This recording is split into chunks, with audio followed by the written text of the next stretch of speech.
Escândalos e controvérsias são uma parte marcante da história de várias religiões, mas talvez nenhum seja tão intrigante quanto os frequentes vazamentos de informações que surgem do Vaticano. Descubra neste vídeo os segredos ocultos por trás das muralhas deste enclave religioso, revelando histórias sombrias que desafiam sua reputação e integridade. Tribunal Macabro, um dos episódios mais perturbadores da história do Vaticano, envolveu um evento singular que revela até onde alguns líderes religiosos podem chegar em sua excentricidade e falta de escrúpulos. Conhecido como o Sínodo Cadavérico, este julgamento peculiar ocorreu na Basílica de São João de Latrão, em 897, envolvendo o próprio Papa Formoso, já falecido. Formoso, que foi Papa durante um período conturbado entre 890 a 896, foi acusado postumamente por seu sucessor, o Papa Estevão IV, de perjúrio, usurpação do papado e até governar sobre 2 lugares ao mesmo tempo. O julgamento aconteceu meses após sua morte, com seu corpo sendo exumado e colocado em julgamento, sentado em um trono enquanto um diácono falava em seu nome.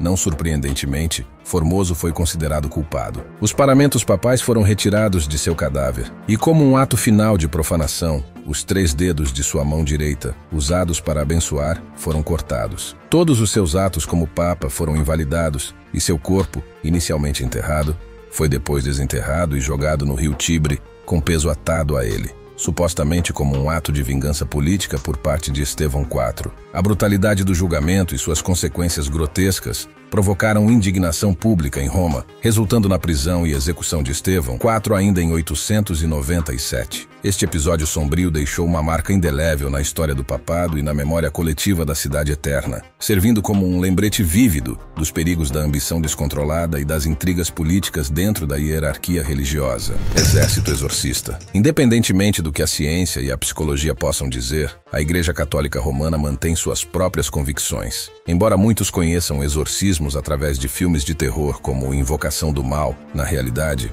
esse ritual era comum na Idade Média, uma época em que as doenças psiquiátricas eram mal compreendidas e o bem-estar mental era um conceito distante. Surpreendentemente, essa tradição persiste na era moderna, mesmo com os avanços na neurociência e na psicologia. A Igreja Católica continua a apoiar abertamente os exorcismos. O falecido padre Gabriel Amorth, ex-chefe exorcista que realizou aproximadamente 130 mil exorcismos em sua vida, é um exemplo marcante dessa prática. Em 2018, a BBC noticiou que a Cidade do Vaticano hospedou cerca de 250 padres para frequentarem a escola anual de exorcismos, refletindo a crença da Igreja de que os casos de possessão demoníaca estão em ascensão. Inclusive, o próprio Papa Francisco já aconselhou os fiéis a procurarem exorcistas se estiverem enfrentando perturbações espirituais. Há até rumores de que o próprio Papa realiza exorcismos, como um suposto episódio público em 2013, envolvendo um homem em uma cadeira de rodas. Embora os exorcismos sejam frequentemente criticados como sensacionalistas e abusivos, isso não impediu a Igreja de continuar com essa prática ao longo dos anos. Relatos passados mencionam que até mesmo papas, como João Paulo II,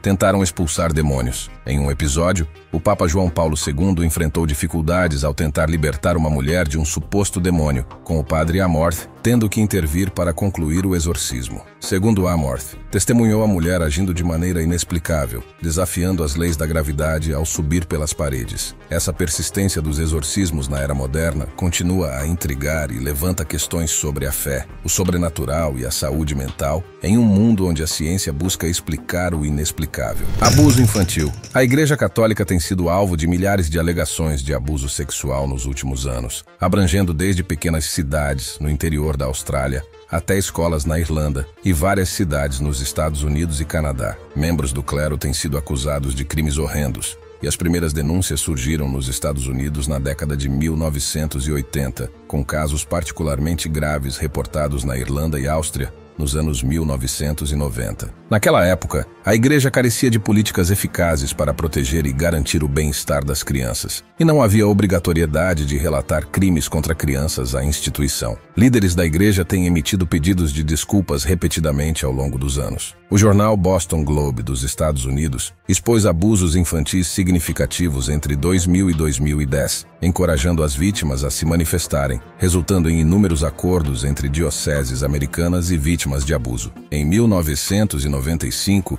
o arcebispo de Viena renunciou devido às alegações. O jornal também revelou que, ao invés de responsabilizar os acusados, a igreja muitas vezes os transferia para outras paróquias. Um relatório encomendado pela igreja em 2004 revelou que pelo menos 4.000 padres foram acusados de má conduta sexual nos últimos 50 anos, afetando dezenas de milhares de vítimas, principalmente meninos jovens. Em 2019, o Papa Francisco prometeu punições severas para os abusadores e conduziu uma cúpula sem precedentes sobre pedofilia na igreja, além de reformar as leis para criminalizar o abuso sexual. No entanto, investigações recentes mostram que os encobrimentos continuaram, com cerca de 216.000 crianças na França sendo vítimas de abuso por membros do clero desde os anos 1950. Muitos críticos acreditam que as declarações do Vaticano contra o abuso infantil são meramente retóricas e que a instituição falhou em tomar medidas eficazes contra os criminosos dentro do clero.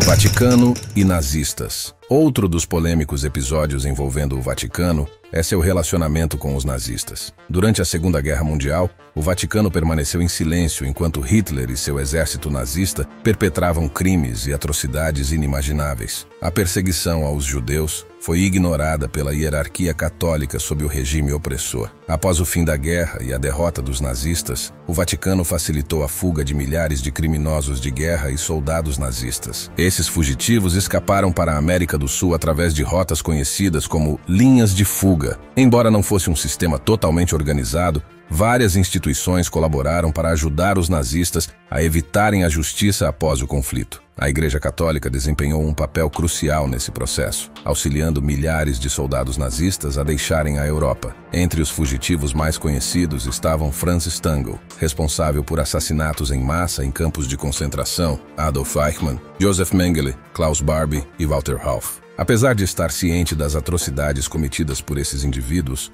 o Vaticano os ajudou a escapar. Os documentos relacionados a essas operações ainda estão guardados nos arquivos do Vaticano, e pesquisadores continuam tentando obter acesso a esses registros para esclarecer completamente o papel da Igreja Católica na proteção desses criminosos de guerra. O livro de feitiços de Satanás. Entre os muitos segredos guardados pelo Vaticano, há um livro misterioso e sinistro que é protegido com extrema cautela, sem permitir acesso a ninguém. Este livro é considerado um dos mais perigosos grimórios da história humana, conhecido como Le Grand Grimoire. Escrito por volta de 1520 por um obscuro autor apócrifo chamado Honoré de Thébus, o Grimório supostamente foi inspirado por influências malignas. O livro foi descoberto no túmulo do rei Salomão em 1750 e está escrito em hebraico bíblico ou aramaico. Também conhecido como o Dragão Vermelho, este Grimório é famoso como um dos livros ocultistas mais poderosos do mundo, contendo instruções para criar talismãs,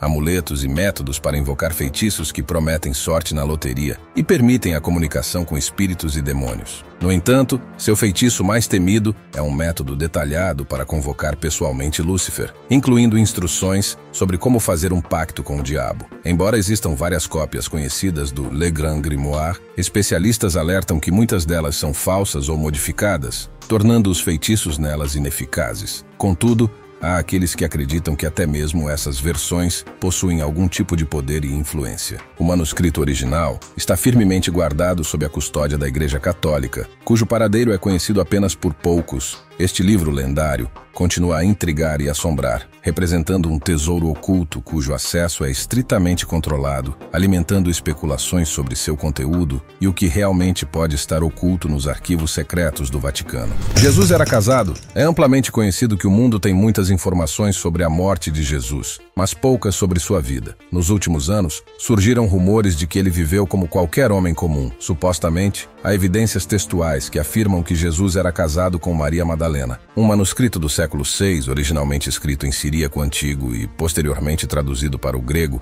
revelou uma história de Jesus Cristo se casando com Maria Madalena. Essa narrativa não está presente na Bíblia, que detalha seu nascimento e morte, mas pouco se sabe sobre os 30 anos de sua vida. Conhecido como o Evangelho Perdido, o manuscrito retrata Jesus como uma figura comum que se apaixonou, casou-se com Maria Madalena e teve filhos com ela. Essa descoberta causou controvérsia na igreja, pois muitos questionam a confiabilidade do manuscrito. Embora seja um livro real da Biblioteca Britânica, sua origem datação e autor são desconhecidos. O Evangelho Perdido também afirma que Maria Madalena era filha de Deus e corredentora da humanidade, sugerindo sua importância igual à de Jesus. Esta visão, no entanto, é considerada inaceitável para o Vaticano, que historicamente enfatiza a divindade e a supremacia de Jesus. À medida que o vídeo chega ao fim, surge uma pergunta: qual desses mistérios do Vaticano mais despertou sua curiosidade? Compartilhe suas opiniões conosco na seção de comentários e não se esqueça de se inscrever no canal. Clique agora mesmo no vídeo que está aparecendo para você. Nos vemos no próximo vídeo.